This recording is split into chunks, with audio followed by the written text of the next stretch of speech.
The hospital is where you go to get better, but a young woman went to Parkland happy and healthy and left with severe brain damage. Yeah, what's worse, legal hurdles are keeping her and the family from getting a financial help. Here's Charlotte Huffman. Ksenia Samsonova Good morning, yay! needs help doing everything. That's a good one. You got something in your eye. The Booker T. Washington graduate had a full ride to a fine arts college. Today, though, she colors with the help of her mom. She breathes with the help of her machine. Ksenia is just 27 years old, but she spends all day, every day, in her bed in a nursing home, surrounded by her old paintings, a sign of the potential that she once had. You see that? Remember you did that? But Ksenia likely doesn't remember. She has severe brain damage and is in a near vegetative state. God give me this child, and she probably would be an amazing artist because she's so talented, you know, she's so talented. In 2015, Ksenia went to Parkland for surgery on her leg to repair an injury. And afterwards, while recuperating, medical records show she suddenly stopped breathing for about 9 minutes. Staff found her unresponsive and in cardiac arrest. Records say nurses may have given Ksenia too much pain medicine, causing a suspected narcotic overdose. They just said, we are so sorry this happened. Parkland waived Ksenia's $1 million medical stay, but her mom, Helen, needs more financial help than that because, as you can see, Ksenia requires round-the-clock nursing home care. I've been told you are going to waste your time with us because, you know, we are government hospital, you will get nothing. You just have to walk away. So here's how this works. Since Parkland is a public hospital, it's protected under an old legal concept called sovereign immunity. Its purpose was to keep taxpayer-funded entities like public hospitals, schools, even government itself from being bankrupted by lawsuits. How often do you get medical malpractice cases against public hospitals that you can't take? Every week.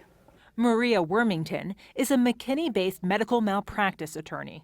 It has become increasingly difficult to successfully prosecute any type of a civil case against a county or a state hospital. Every time the legislature meets, it seems that the screws get tightened a little bit more.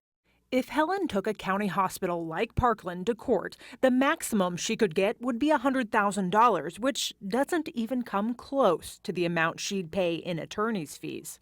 Is it your opinion that was the deliberate intent of the statute? To make there be no cases brought? Yes, no question.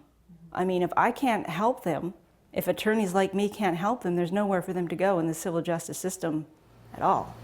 Bottom line, Helen has no way to hold Parkland financially accountable. The hospital declined our request for an on-camera interview, nor would they answer our specific questions about Ksenia's case. But Helen isn't alone. People don't seem to know the monster that they've created within the state of Texas. Catherine Weber says a different public hospital botched her breast reduction surgery. This is what it looked like. Okay, wow. But she also has no recourse. They know they've got this get out of jail free card, and they know they can do anything to anybody, and there's no consequences, none.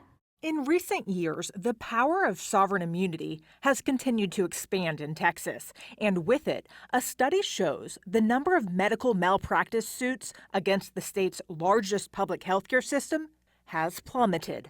If there's no mechanism for accountability, then what is the motivation for improvement? Not much. Helen agrees, and if her daughter could still speak, And she knows it, so. she thinks she would too. You see her reaction immediately, she starts blinking eyes and everything, so. Right, Ksenia? Landowners, sovereign immunity affects you too. You'll want to hear what happened to one local landowner, his fight with the North Texas Municipal Water District after the break.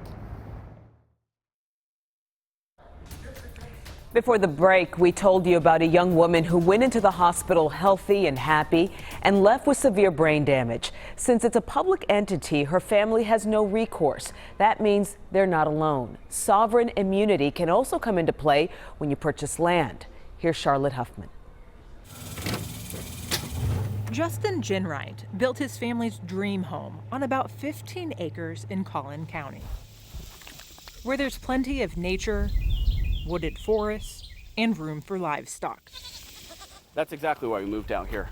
But fast forward 5 years, It looks like a dump. this is what that bit of nature that Ginwright bought looks like today. This is a pre-construction video of our property before. You can see the difference before This is the condition they left our property in. and after. This is not the property that we purchased. This used to be a beautiful meadow with lots of wildflowers and even wildlife. So what happened? A few years ago, Ginwright allowed the North Texas Municipal Water District to bury a public water pipeline on his property. The project is called the North McKinney Pipeline. A quarter of a mile of the pipeline runs along Ginwright's house, then makes a left-hand turn and continues across his property. Before construction began, Ginwright and the Water District signed a contract. It says the Water District will restore the ground to the same condition as it was prior to the construction. But Ginwright says that's not what happened. They put the pipeline in the ground, covered it up, and ran out the door, and haven't done anything since. He complained to state regulators, which issued this report, finding the Water District in non-compliance of state standards.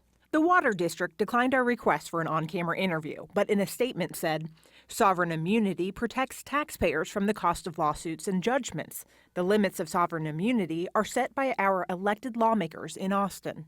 But none of that really matters, because you see, the Municipal Water District has claimed that it too is protected under sovereign immunity, which means that contract Ginwright signed. The contract's not worth the paper it's written on. Ginwright says he has spent more than $300,000 on legal fees appealing the Water District's claims of immunity, and the Texas Supreme Court recently denied his appeal without reason. The Water District should do the right thing. He's speaking out to various North Texas city councils Will you take action? because he wants other Texas landowners to beware they could land in the same boat. We're an unfortunate story, but the bigger picture here is this can't just happen to us. This can happen to anybody. In Dallas, I'm Charlotte Huffman. So the lesson here, if you enter in an agreement with a public entity, it's important to realize that if something goes wrong, your options for recouping your losses are limited.